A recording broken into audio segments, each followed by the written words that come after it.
and welcome back to Sergeant Power Gaming. I know this is kind of out of the blue and not something that I guess I not necessarily wanted. Surprise! This is the obligatory 2021 recap and 2022 goal video that every YouTuber does. So 2021, man, what a fucking year.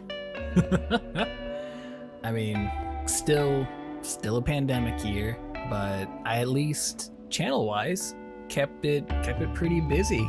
We were playing things from essentially February all the way to November and even into early December. It started with finishing up the Savage Planet that I started in 2020 and kind of went with that and Destiny 2, kind of like a few episodes here, a few episodes there. But yeah, we finished Savage Planet. That was fun. I remember that game. It was a lot of fun. And I started Hellblade Senua, which was a lot of fun. Really, really impactful game. Very short though, but combat like not too difficult because it wasn't trying to be like a multiplayer like combat heavy like game. It was trying to tell a message and all that kind of stuff. That went all the way into March, which then led into Okami, and boy howdy, I did not realize Okami took as long as it did. Man, that series stretched all the way from like sometime in March all the way to sometime in July. Whew. I don't even think, I know a couple of those videos got some traffic on them, but towards the end there was like nothing. But yeah, it went all the way to July. July happened and Resident Evil Village came out. Everyone was playing it and it was good. It was a good game. It was a good Resident Evil game. A little convoluted in some places, but it's a Resident Evil game, so when isn't it? But no, it was a lot of fun. It definitely went back to the more action-y than 7 ever was. Except for the boat, and after that, on 7, Resident Evil Biohazard, with the family in the swamp, you got to the boat, and then it went downhill from there for like atmosphere, spooky horror kind of stuff. Whereas like Village was just kind of action pretty much from the get. Never stopped being action. But that went all the way up until September. And then I decided to finally crack open a cult classic in Psychonauts. And that actually didn't take too long. It only took until October. It was a short game, relatively, to like Okami. Okami is the one that I'm gonna have to like grade everything to or keep everything kind of like in check about, because man, it was just such a long series. Psychonauts took like maybe a month, and then I started Doom 2016, which I just wanted to revisit because I love the new Dooms. They're great, they're fantastic. I never grew up with any of the older Dooms, like the original one. It's way past me. I remember Doom 3 coming out, but it didn't appeal to me at that point in time. But now with Doom 2016 and Doom Eternal, it's like those are so far up my alley. It's not even crazy. It's not even whatever. Like it's absolutely crazy though how such a dramatic shift in tone those games are from like 3. But yeah, Doom didn't take too long. It took like a few weeks, and then towards the end of November and into like the earliest of December's, the Halo multiplayer beta came out, and I've been playing Halo Infinite, which is what is gonna come out next. I'm playing the campaign solo, Legendary. Lasso? No, I don't even know. I only got one skull at this point, and it's I would have been your daddy's skull, and I have no idea where the rest are. I don't have a guide. I'm just like free balling it, man. But no, I'm having a lot of fun. I really like Infinite.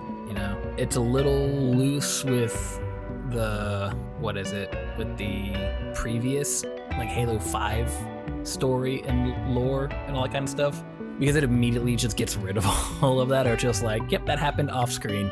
But from where Halo Infinite starts and where I've gotten to, and the multiplayer and everything, sure, the multiplayer with the battle pass and everything like that, it could have been better at launch, but it is still so much fun. But yeah, heading into 2022, I'm gonna drop some Halo Infinite campaign on you, and I'll finish that up.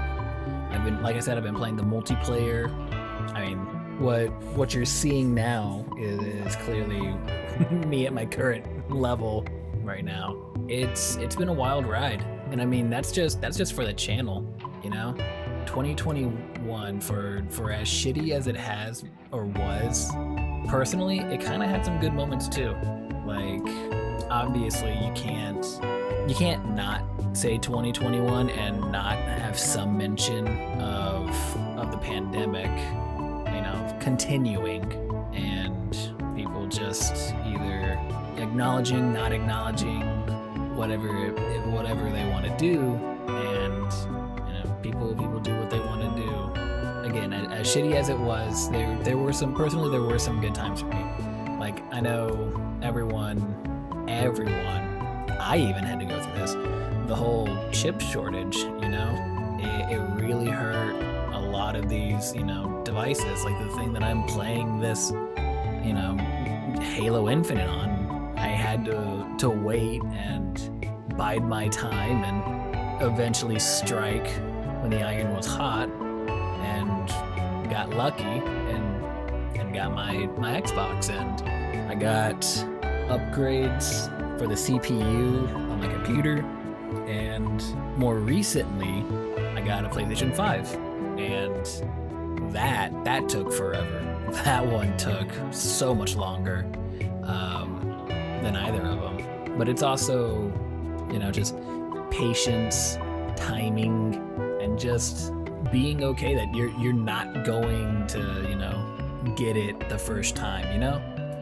But throughout the entire year of 2021, you know, I went from job to losing my job because of the pandemic, to being on unemployment for a spell, finding a new job, and then, you know, landing my current job, which has been so nice for me, just personally, because it just meant that, you know, I was getting paid more. I was moving up in the world. I was able to actually save and put money against and start seeing actual movement in, you know, student loans and all that kind of stuff, debt and all that kind of stuff.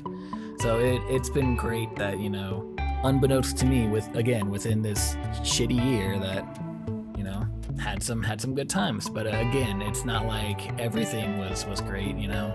Loneliness, depression, all that kind of stuff really hits hard when, as a social society, as people, and you just can't. I feel like everyone had their own sort of bouts with, you know, loneliness and depression, and I definitely did do all of that. So seasonal depression is a bitch, but with winter ending, I'll be getting better, and if not, I'll go seek out the help to get better. I mean, even though I've been vaccinated from the start, you know, just now where things are again opening up and everything, I've had the money and we've had the time to go out and actually do things that, you know, we wanted to. We actually went to a few concerts. We saw Genesis on their final tour, and then we went up all the way up to Cleveland and watched Scribble Showdown when they were in town, and then almost traveled for Christmas to see the family, but just couldn't swing it. But yeah, this has been a crazy wild ride, but I only have like 2 real goals that I want to try and hit in this year. And it's, I want to grow the channel, of course, but I want to hit at least 1,000 subscribers. That's it. And I know I know that sounds like a little, but I'm currently sitting at like 20. So clearly I've got a lot of work to do within 1 year. And then I want to see about, starting to stream on Twitch. I've had something set up, at least, like the name. It's still gonna be Sergeant Power, but I haven't done anything with it. I don't have anything with it. I have all the stuff to do it at this point. I wanna get that ball rolling, and we can look forward to that at some point. But I am hopeful for the new year. I know as terrible as it is that, what was it, like the day, not even the day, like a few days before the new year, or was it in the new year? I think it was before the new year. Unfortunate. Literally like New Year's Eve, we lose Betty White, and it sucks because I feel like everyone likes Betty White, or at least like appreciates or understands what she's done and all that kind of stuff. So the internet has loved her for a very long time, and then for the internet, and I mean more so the world, clearly, and her, family, friends, everyone like that, to lose her, it sucks. I feel like everyone kind of had like the general consensus that she was gonna make it to 100, and she's just never gonna really go. But everyone has their time, and I'm kind of glad that it happened in 2021, because it makes me hopeful for 2022. Because how many times is like the beginning of the new year and then terrible stuff happens? I feel like we've had just too much of that, so I think just a clean slate, I'm hopeful for 2022. And don't get me wrong, like, I miss my friends, I miss my family, all that, and I want, as, I guess, like, introverted as I am, I want to spend time with people. So I think I really want to start streaming or just doing more collabs, But it's difficult as an adult, or I guess I should say someone who has a full-time job. That's why I'm hoping something like that will get the ball rolling, and make some new friends, do some new things. But that's kind of where I'm at, where we're at with the channel and everything. So expect some more Halo soon, by this Friday, and we'll just go into this new year with hopeful expectations, but temper them just in case. Don't go grandiose. Just, I think it can be a good year, and I hope it's a good year for everyone, not just myself, but for everyone. So I'll go ahead and end it here, and then I'll see you guys in the next one.